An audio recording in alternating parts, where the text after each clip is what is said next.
Saya juga umumkan dulu bahawa rentas negeri pasangan yang berpisah.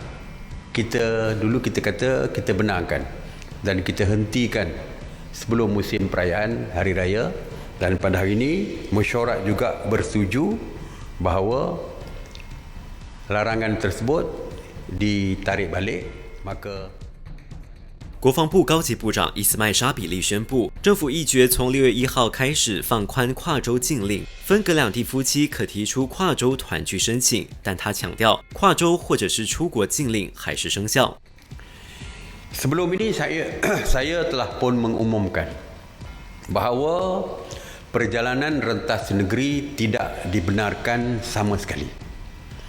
Walau bagaimanapun, mesyuarat khas jawatan kuasa khas menteri-menteri yang bersidang pada hari ini telah pun memutuskan yang pertamanya untuk memberikan kelonggaran seperti sebelum ini, iaitu rentas negeri dibolehkan jika kes-kes yang melibatkan kecemasan seperti kematian dan juga kes-kes perubatan yang lain.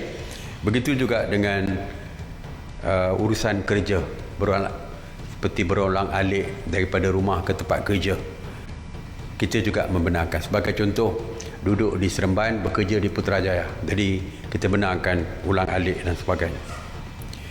Dan satu lagi, saya juga umumkan dulu bahawa rentas negeri pasangan yang berpisah, PJP, ya, kita kata kita benarkan dan kita hentikan sebelum musim perayaan Hari Raya, dan pada hari ini mesyuarat juga bersetuju bahawa larangan tersebut ditarik balik. Maka pasangan suami isteri yang terpisah bolehlah travel ataupun berjalan untuk merentas negeri untuk berjumpa dengan pasangan masing-masing dan juga keluarga, anak dan sebagainya. Jadi, dan ianya semua kelonggaran ini akan bermula pada 1 Jun, iaitu hari Isnin. Hari ini hari Sabtu, Ahad, Isnin dah bolehlah memulakan perjalanan. Walaupun secara keseluruhannya rentas negeri masih lagi tidak dibenarkan. Sebab-sebab lain tidak dibenarkan, ya. Pihak polis tidak akan meluluskan selain daripada sebab-sebab yang saya sebutkan tadi. Okey, Dr. Sri, semalam dilaporkan bahawa pelajar Malaysia, terutamanya pelajar perubatan yang mahu kembali ke Indonesia untuk menyambung ke pengajian perlu ikut SOP yang ditetapkan oleh negara itu. Jadi soalan saya, adakah kerajaan kita membenarkan pelajar-pelajar ini untuk ke Indonesia walaupun situasi COVID di sana agak tinggi? Ya. Setakat ini, ke mana saja rakyat kita nak keluar negara tidak dibenarkan. Setakat hari ini tidak dibenarkan.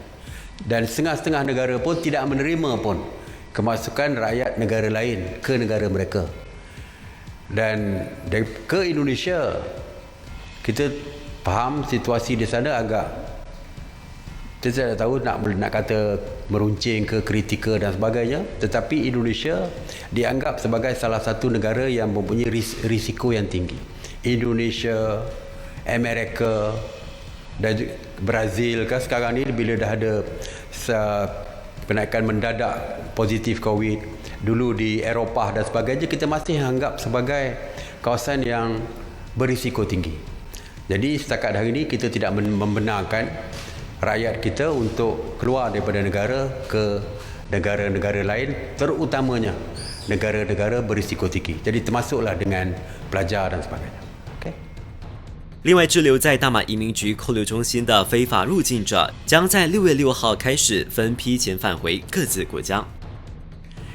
Dan mengenai jadual perjalanannya telah pun dipersetujui, iaitu fasa pertama. Penghantaran pulang parti akan bermula pada 6 Jun 2020 dan akan melibatkan 2,189 warga Indonesia yang berada di depo-depo imigresen di Semenanjung dan juga Sarawak. Manakala daripada depo imigresen Sabah seramai 672 parti daripada Indonesia akan dihantar pulang. Kumpulan pertama yang melibatkan 450 parti akan dihantar pulang dengan 3 penerbangan ke Jakarta, Medan dan Surabaya dan akan diikuti pada 10 Jun 2020 dengan penghantaran 445 parti ke Jakarta, Medan dan Surabaya. Proses penghantaran juga akan menggunakan jalan laut, di mana 1,294 parti dijadualkan berlepas ke Medan pada 22 Jun 2020. Manakala fasa kedua akan melibatkan 2,623 parti yang akan dihantar pulang dalam masa 2 bulan daripada sekarang. Jadi yang ini belum siap lagi dokumen perjalanan untuk pulang ini. Jadi Kedutaan Indonesia sedang menyediakan dokumen perjalanan dan kita akan menghantar secara beransur-ansur dalam masa 2 bulan daripada tarikh penghantaran pertama mereka.